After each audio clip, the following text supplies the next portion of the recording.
اللہ کے پیغمبر کی بات کیا تھی، کس موقع پر کہی گئی، کہاں کہی گئی،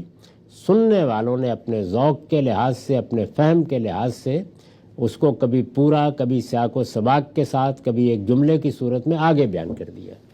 اس سے یہ سارا ذخیرہ ہمارے سامنے آتا ہے۔ لہٰذا اس کو سمجھنے کے لیے یہ ضروری ہوتا ہے کہ اس پوری ترتیب کو ہمیشہ ملحوظ رکھا جائے، یعنی دین کا مقصد کیا ہے، اس کے اصول عامہ کیا ہیں، اس کے جزوی احکام کیا ہیں، اصل کی حیثیت قرآن و سنت کو حاصل ہے، اس سے اس روایت کا کیا تعلق قائم ہوتا ہے، اس سب کو سامنے رکھ کر پھر اس کا مفہوم متعین کیا جاتا ہے کہ یعنی وہ کتا جسے سدایا نہ گیا ہو۔ جانور کو پالنا ہے تو یہ ضروری ہے کہ جانور کی تربیت ہوئی ہو۔ اس کو قرآن نے بیان کیا ہے، یہ فرمایا ہے کہ جانوروں کو سدانے کا علم ہم نے انسان کے اندر ودیت کیا ہے، اور وہ جانور جو سدائے ہوئے جانور ہیں یعنی معلم ہیں، ان کو سکھا دیا گیا ہے، سدھا لیا گیا ہے۔ وہ جانور انسان کے اگر ساتھ بھی ہوں، اس کے پاس رہیں بھی، اور اس کے ذریعے سے وہ فوائد بھی حاصل کریں، جیسے کہ اب آپ جانتے ہیں کہ کتوں سے بہت کام لیے جاتے ہیں، اور قدیم زمانے میں شکار کرنے، اسی طرح اپنے ریوڑ کو ہانکنے، اپنے باڑے کی حفاظت کرنے کے لیے تو یہ کام لیے جاتے رہے ہیں، لیکن یہ کن سے لیے جاتے ہیں؟ یہ گلیوں میں آوارہ پھرتے ہوئے کتوں سے نہیں لیے جاتے، یہ سدائے ہوئے کتوں سے یا سدائے ہوئے جانوروں سے، جو جانور بھی جیسے پرندوں میں بھی بعض کو سدا لیا جاتا ہے۔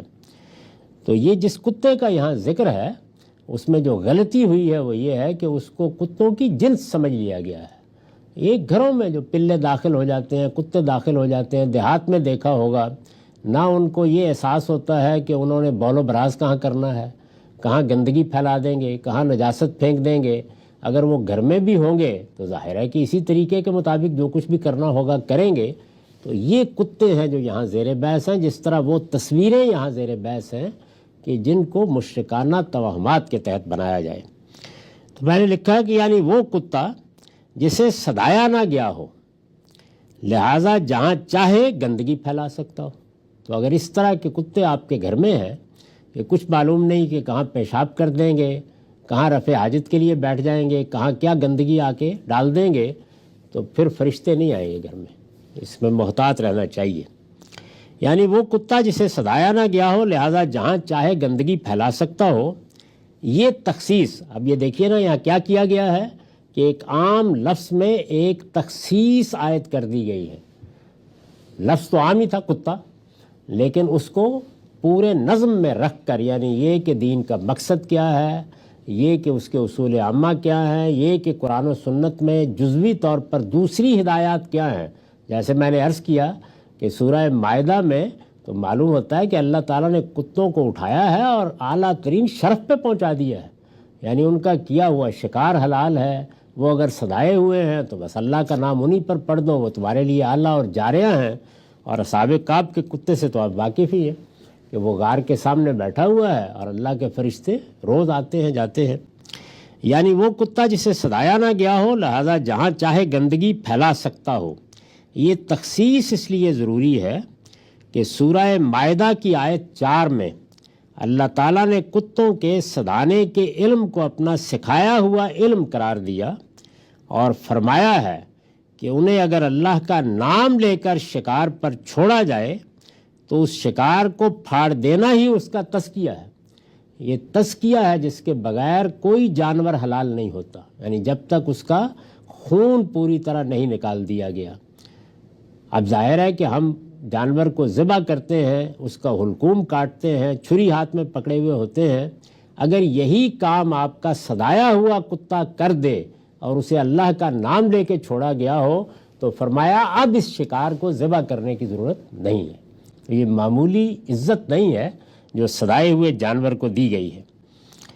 فرمایا ہے کہ انہیں اگر اللہ کا نام لے کر شکار پر چھوڑا جائے تو ان کا شکار کو پھاڑ دینا ہی اس کا تزکیہ ہے، لہٰذا اسے ذبح کیے بغیر بھی کھایا جا سکتا ہے۔ اس میں دیکھ لیجئے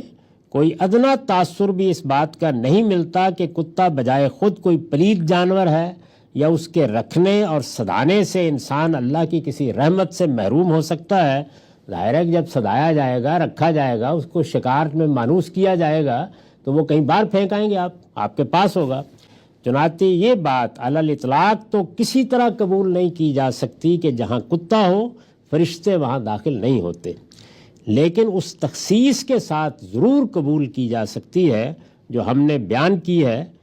کیونکہ فرشتوں کے بارے میں یہ خیال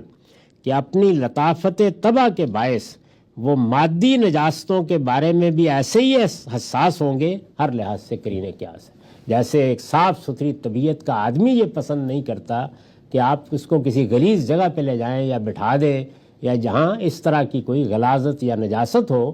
تو اس حدیث میں اصل میں یہ بتایا گیا ہے کہ گھر میں اگر اس طرح کے جانور ہوں گے جو جہاں چاہے گندگی پھیلا دے اور کوئی احتیاط نہیں ہوگی اور کوئی ان کی تربیت نہیں کی گئی ہے، تو پھر فرشتے اس طرح کے گھروں میں داخل نہیں ہوتے۔ آگے روایتوں میں یہ بات باللفظ بیان ہو جائے گی، آپ خود دیکھ لیں گے اپنی آنکھوں سے کہ یہ کیا بات ہے جو کہی گئی تھی۔